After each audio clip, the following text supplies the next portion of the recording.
Imagine that. The meteor explosion triggered chaos in the streets, and more than 1,000 people we now know are injured, including 200 children. Then last night, another meteor spotted here in the United States. Take a look at this fireball caught on dash cam video in the Bay Area in California.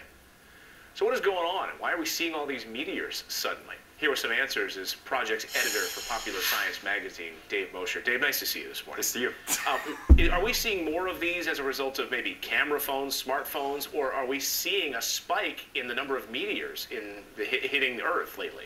It's absolutely because we have cameras just everywhere in our cell phones and our dashboards, just all over the place. Security cameras, these are logging meteors all over the place. In Russia, where there's a lot of crime, corruption, drivers put these in their dash because they want to be able to go to court and say, look, this guy threw himself in front of my car.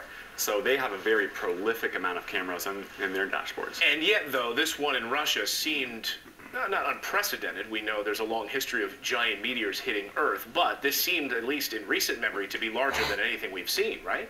Yeah, scientists are actually saying this particular event was one that injured more people than anybody has ever known about. And people being a key word, there have been very large asteroids that have wiped out species millions of years ago. But the Tunguska event in 1908, for example, that happened in the middle of nowhere. It's one of the biggest recent asteroid events.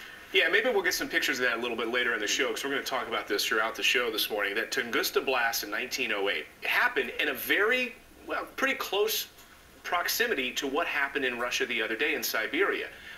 Trees flattened all over the area. Why does this seem like Siberia seems to be a target for these types of blasts? Yeah, it's easy to think that, but what's going on here is most of the regions of the Earth are remote. There are not people there. And Siberia is very large. I mean, it's just statistics working here. When a meteor comes over the Earth and it air blasts above land, it's going to be in a place like Siberia or a desert. Let's talk about warning signs. People scared. We hear could be a congressional panel now on the safety here in the United States for these types of blasts. 20 atomic bombs, NASA says this was the size of. That's no joke. I mean, something like that hits a major city, we could be in a world of hurt. Are there any warning signs that we could plan for as it relates to meteors? The warning signs are actually going to be amateur astronomers right now. I mean, those people have the most eyes on the sky.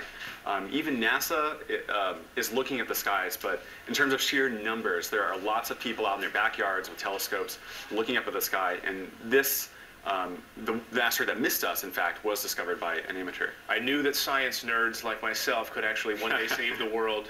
Dave Mosher, nice to see you this morning. Thanks for your insight on this. Thanks. I appreciate it. Coming up on the show, unbelievable video, a high-speed police chase and this horrific ending. A car crashing right